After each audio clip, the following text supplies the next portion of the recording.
The year is 1492. Christopher Columbus and his ships lay becalmed in the Sargasso Sea. Suddenly, they witness something terrifying. Did the ship's log actually record the first sighting of a UFO in the New World? Flight 19 was on a routine flight with an experienced crew. How could they have vanished without a trace? Even today, this area has strange occurrences that are constantly being reported by professional pilots and seamen. Are these mysterious events the work of visitors from outer space? What is the answer to the perplexing riddle of the area now called the Bermuda Triangle? We'll find out in this chapter of the UFO Diaries.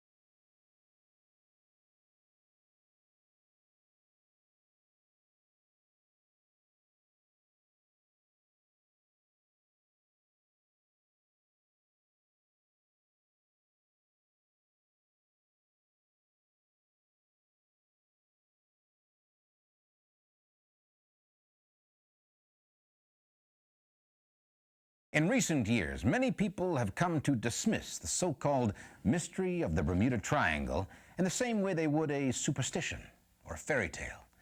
But given the growing body of evidence that many things are happening there that are beyond our understanding, there seems to be a pressing need to examine the legends and the facts about the Bermuda Triangle.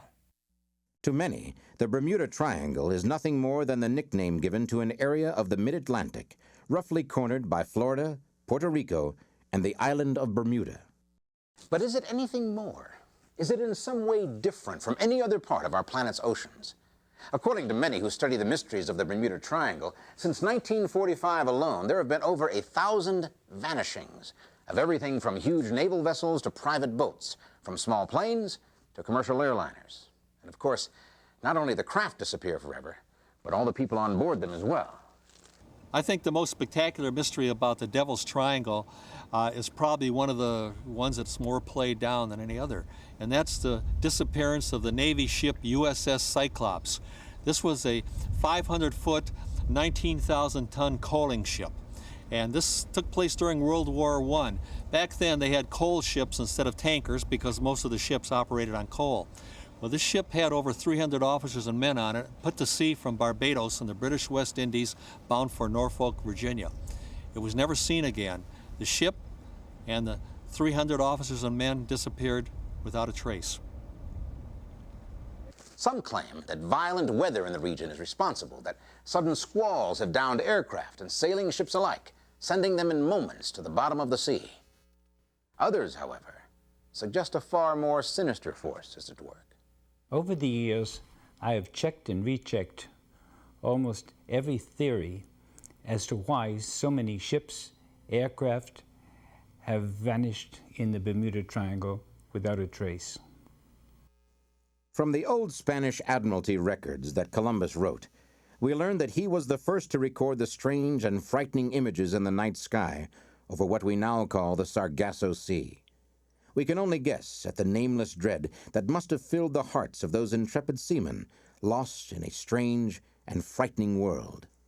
But from his log and reports, we know that the Columbus expedition encountered the same mysterious phenomena in the Bermuda Triangle that continues to haunt us, even in the pre-dawn of the 21st century. Columbus also recorded that the island natives, like the Caribs and the Arawaks of Puerto Rico, were long familiar with strange occurrences in this part of the world. Their legends contain many stories of sky gods and green fireboats that could fly in the sky or under the water. I myself have only had one experience on the Devil's Triangle, and that was in the southeastern Bahamas when I saw, or thought I saw, a lighthouse that wasn't there. Aside from that, I have not experienced anything unusual, but I've known people who've seen what they referred to as UFOs, green glows coming out of the sky and crashing into the water and disappearing down into the depths. And they referred to them as UFOs, and I guess that's what they were, UFOs. But as strange as these stories may be, they pale in comparison to the more terrifying aspects of the Bermuda Triangle. The history of strange disappearances, the list of ships reported lost, the stories of ghostly derelicts, and the accounts of aircraft seemingly snatched from the skies is staggering. And virtually every lost vessel represents an appalling loss of life. One of the most famous lost aircraft cases is that of Flight 19, 5 aircraft that vanished together shortly after World War II. It is also the story that many believe gives us the first clue linking the Bermuda Triangle to UFOs. It began routinely enough on December 5th, 1945. An advanced training flight was scheduled for takeoff at 1400 hours. 5 pilots and 10 crew members were scheduled to go up. Ironically, their course was to be a simple triangle with an expected flight time of 2 hours. The flight leader was Lieutenant Charles Taylor, an experienced combat pilot with over 2,500 hours of flying time. Flight 19 had completed the first leg of the flight plan and turned north. Suddenly, all of the aircraft began experiencing problems with their instruments. This is Foxtrot 28, calling Foxtrot 36. My instruments have gone crazy. My instruments are malfunctioning too. Where are we? Some 40 miles away, Lieutenant Robert Cox, a training instructor, picked up their transmissions, but for some reason they couldn't hear him. Cox called the base station in Fort Lauderdale, which had lost contact with Flight 19, and immediately emergency procedures went into effect.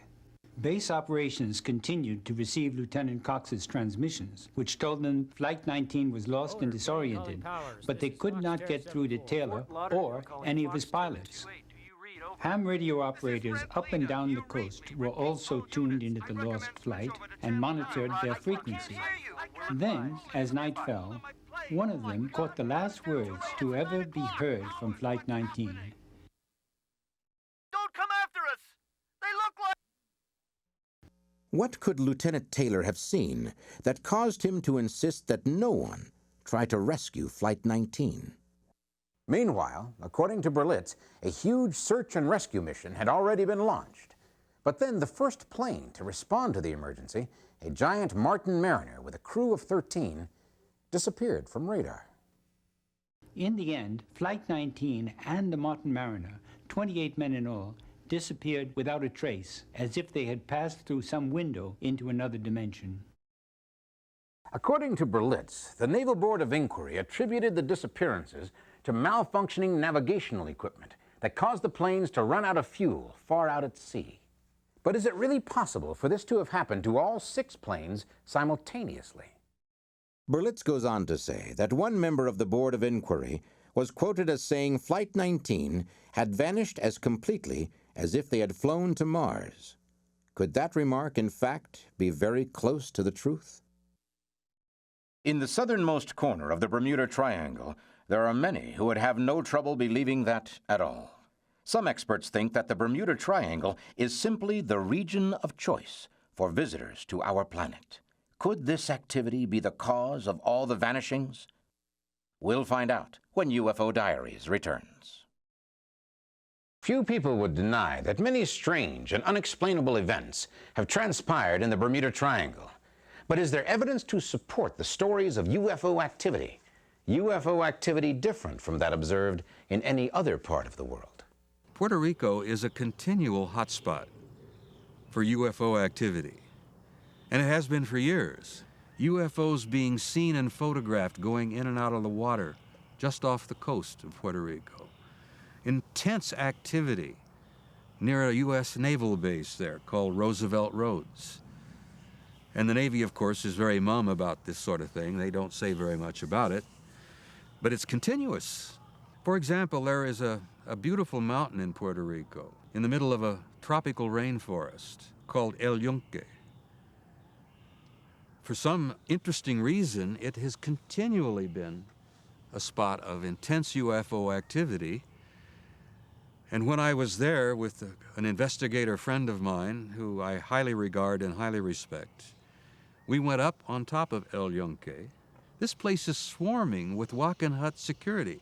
Now, it's interesting to your viewers, I think, to note that Walkenhut Security is also the organization that provides the security at Groom Lake, Site 51, Dreamland, near Nellis Air Force Base in Nevada. Why are they all over El Yunque in Puerto Rico?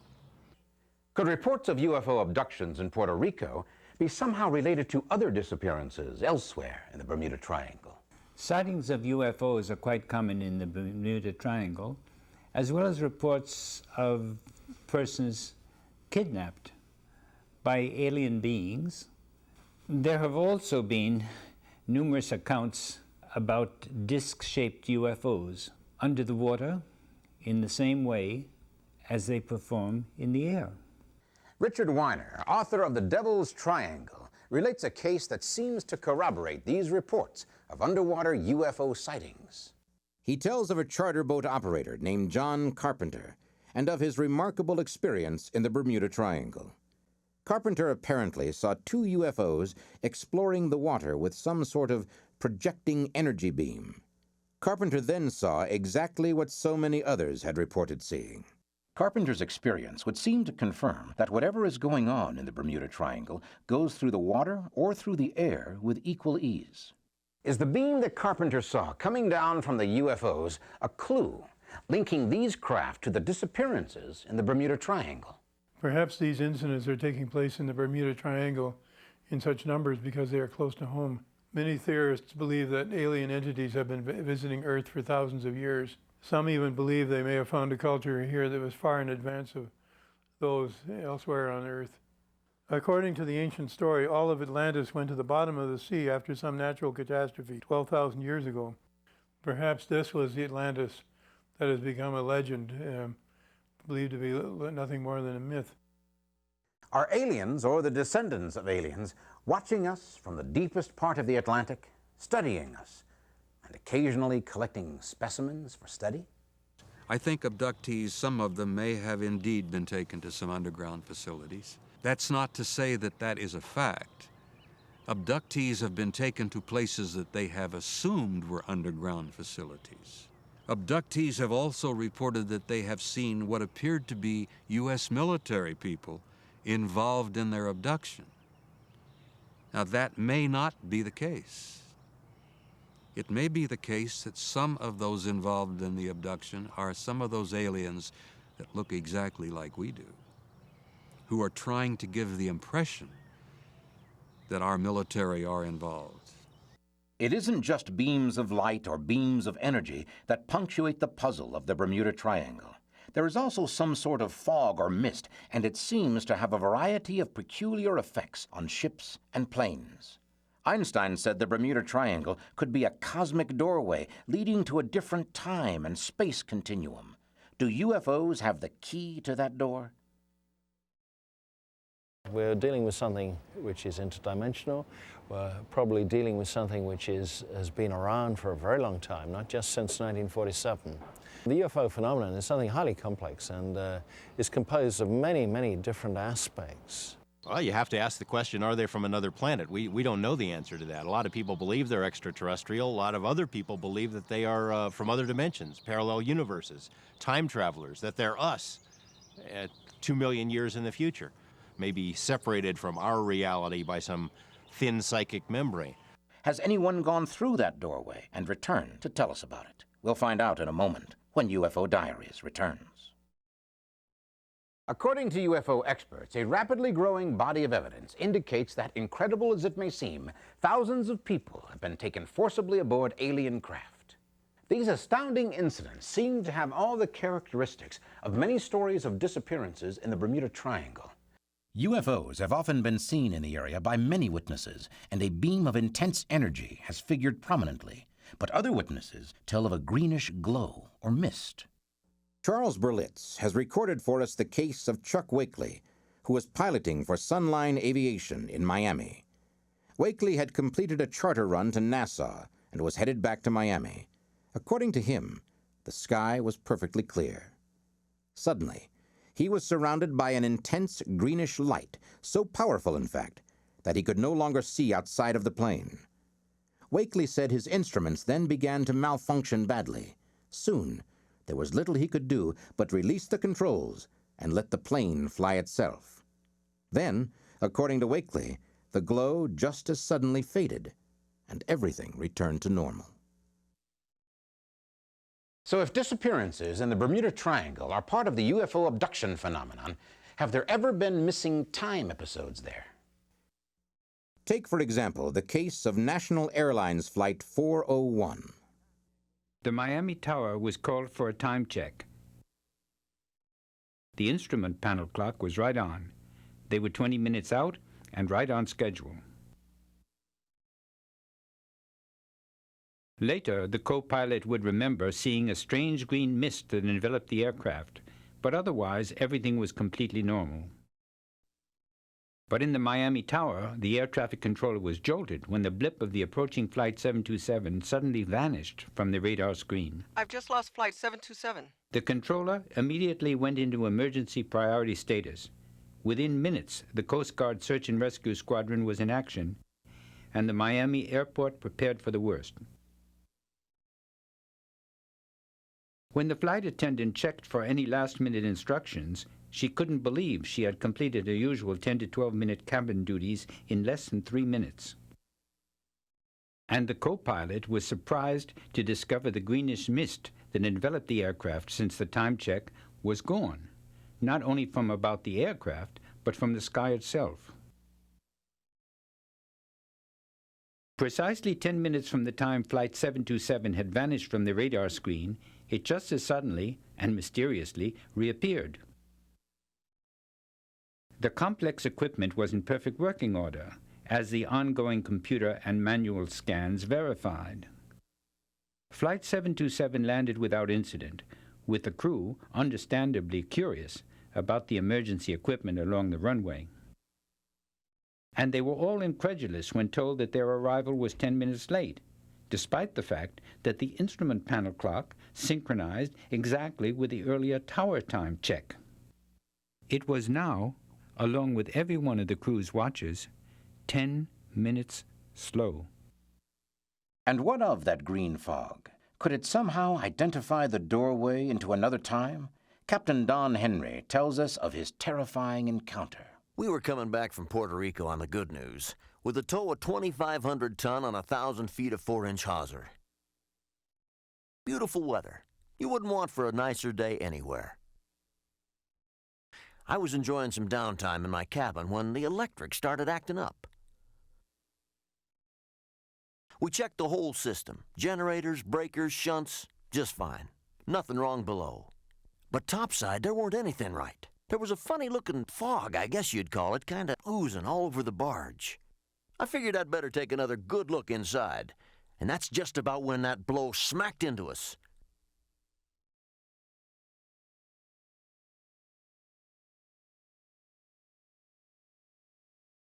"25 years at sea, I never saw the likes of that squall. It come out of nowhere. All our instruments were going crazy. Compass, radio, radar, engine monitors, absolutely berserk. At first, we was just worried about losing the tow. But then we started getting worried about our own skins.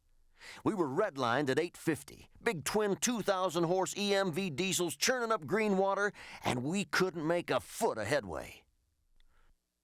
Something had a hold of us and wouldn't let go. Then just like that, the squall was over. We set the automatic pilot to go check damage, and we hadn't lost no rigging or deck gear. But then what I saw give me goosebumps all over. A half-ton of hawsers stiff-stretched after the fantail, and not a thing connected to the bitter end. When we got her hauled in, you could see there wasn't no eye splice, and the line wasn't raggedy like it had parted. No, sir. Looked like it had been whacked off with a fire axe, and there was a bone-aching chill in the air. Yet the rails and fittings were hot enough to give you a smart burn. We had a narrow escape from whatever took hold of us out there. A half-ton of tow rope stretched out to nothing, and the barge was simply gone. Could aliens actually be controlling events in this part of the world? An outrageous-sounding theory, perhaps, but is there evidence to suggest that that is exactly what has been happening in the Bermuda Triangle? Have entire ships and planes been captured by UFOs? But could there be a simpler, more logical explanation? Can natural occurrences account for the vanishings? Or is there an even more terrifying explanation for the mysteries of the Bermuda Triangle? The answers to those questions when UFO Diaries returns. In seeking an explanation for the mysteries of the Bermuda Triangle, evidence presents itself that seems to indicate that the real culprits are invaders from another world. But is this the only possible explanation? The blue holes in the ocean apparently have the quality of swallowing things that fall into them more quickly than other parts of the sea. It is a curious fact that no debris has been found from the ships or planes which have disappeared in the triangle. It has even been suggested that for some reason it has been important to take ships and planes intact to somewhere else. About once a year, some salvage crew will claim they found one of the missing TBM Avenger torpedo bombers. The most recent one took place right off Fort Lauderdale a few years back. They said they found 3 or 4 planes together on the bottom, and that sounded really like they had found the missing Flight 19. But doing a little research, I found out that after the war, they had a lot of planes or TBMs at the Fort Lauderdale Naval Air Station that they had cannibalized parts off of for other planes. And they couldn't fly those planes out, so to get rid of them, and they were surplus and of no use to the Navy anymore, they loaded them on barges at Port Everglades, took them out to sea, and shoved them overboard. And my theory is that's what the 3 or 4 planes they found off Fort Lauderdale were. Are entire ships and planes being captured by vessels from another planet? And if so, why would this happen in only one part of the world? The strange goings-on in the Devil's Triangle are not exclusive to the Devil's Triangle. There's also an area off of the east coast of Japan called the Devil's Sea. If you went in the center of the Devil's Triangle and you bored a hole through the center of the Earth, you would come out in the center of the Devil's Sea. And the Devil's Sea and the Devil's Triangle are the only 2 places on Earth where the compass points to the true north, not the magnetic north.